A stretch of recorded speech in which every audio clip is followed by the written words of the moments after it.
ஒவ்வொரு வீட்டில் இருக்கிற என்னுடைய குட்டி நண்பா நண்பீஸுக்கும் ஒன்னு சொல்லணும்னு நினைக்கிறேன்.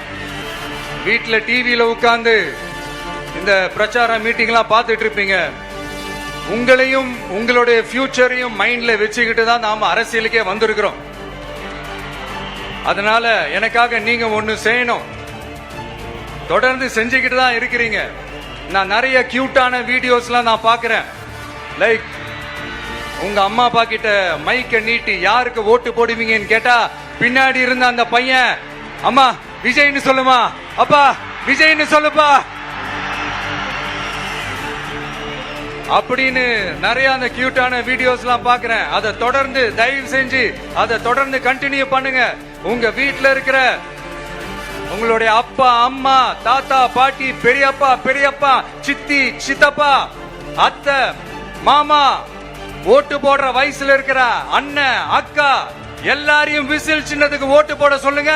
விசில் சின்னத்துக்கு ஓட்டு போட வைங்க.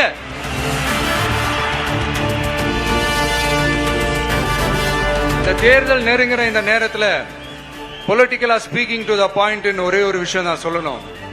நாங்க அரசியலுக்கு வந்தது எந்த கட்சியும் ஒழிக்கிறதுக்கோ அழிக்கிறதுக்காகலாம் நாம அரசியலுக்கு வரல. யார் மேலேயும் தனிப்பட்ட ஒரு வன்மமோ இல்ல தனிப்பட்ட கோபமோ அப்படிலாம் யார் மேலேயும் கிடையாது. இந்த மத்தவங்க மாதிரி இந்த வெறுப்பு அரசியல் பண்றதுக்காகலாம் நாம அரசியலுக்கு வரல. அரசியல் ரீதியா நம்மளுடைய எதிரிகள் யாருன்னு டிக்ளேர் பண்ணிட்டு தேர்தலில் நின்று ஜெயிச்சு மக்களுக்காக எங்களுடைய நன்றி கடனை செலுத்துறதுக்காக தான் நாம அரசியலுக்கே வந்திருக்கோம். Just want to make this clear. அவங்கள கேள்வி கேட்கறதுக்கு முன்னாடி அவங்களோட இயலாமையை மறைக்கிறதுக்காக இந்த ஏ டீம் பி டீம் இதெல்லாம் கூட சேர்த்துக்கிட்டு ஒரே விஷயத்த சொல்லி அழுவுறாங்கல்ல. என்னன்னு சொல்லி அழுவுறாங்க? அனுபவம் இல்லாதவங்களால எப்படி ஆட்சி அதிகாரத்தை செய்ய முடியும் அப்படின்னு ஒரே விஷயத்த சொல்லி அழுவுறாங்கல்ல. அந்த அழுகைக்கு நாம ஒரு பதிலடி கொடுக்கணும்ல. மக்களே, நான் உங்களையே கேட்கிறேன், தெரியாம தான் கேட்கிறேன். இந்த அனுபவம் அனுபவம் அனுபவம்னு சொல்றாங்களே, அதிகாரத்தை வச்சு மக்கள் பணத்தை கொள்ளையடிச்சதை தாண்டி வேற ஏதாவது கொம்பு முளைச்ச பெரிய அனுபவம் இவங்களுக்கு இருக்குதா?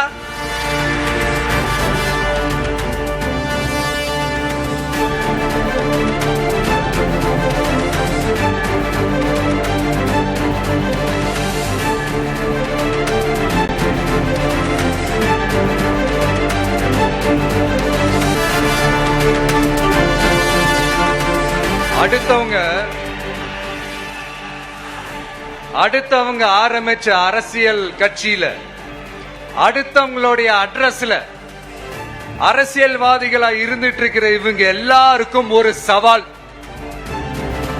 என்ன மாதிரி தனியா என்ன மாதிரி சொந்தமா ஒரு கட்சி ஆரம்பிச்சு 1% அட்லீஸ்ட் 1% வாக்கு வாங்கி காட்டுற அந்த தில் இருக்குதா, திராணி இருக்குதா?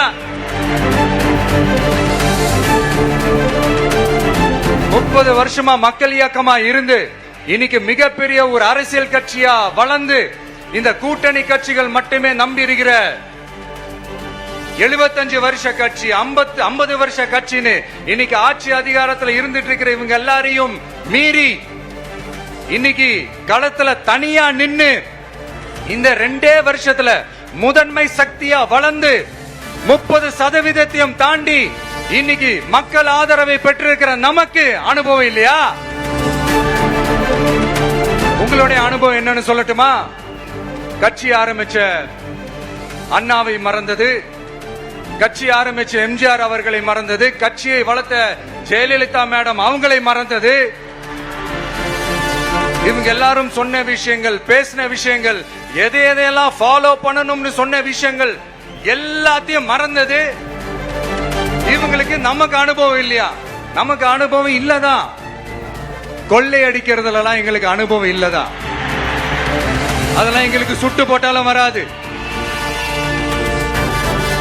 இந்த கொள்கையை பேருக்கு மட்டும் வச்சுக்கிட்டு நேரடியா சரண்டர் ஆகிறது, மறைமுகமா சரண்டர் ஆகிறது, இந்த மாதிரி அனுபவம் எல்லாம் நமக்கு இல்லதான். அதுவும் நமக்கு சுட்டு போட்டாலும் வராது. மக்களை நேசிக்கிற நல்ல குணம் இருந்தா போதும்யா. நல்ல சூப்பரான ஒரு நல்லாட்சி கொடுக்கலாம். நல்லாட்சி கொடுக்கறதுக்கு மெத்த படிச்ச மேதாவிகளா இருக்கணும்லாம் ஒன்னும் அவசியம் இல்ல. காமராஜர் அவர்கள் மாதிரியோ எம்ஜிஆர் அவர்கள் மாதிரியோ மக்கள் சக்தியின் துணையால, மக்கள் மேல அக்கறையா இருக்கக்கூடிய நல்ல அதிகாரிகளின் துணையால சூப்பரான ஒரு நல்லாட்சி என்னால கொடுக்க முடியும், செஞ்சு காட்டுறேன்.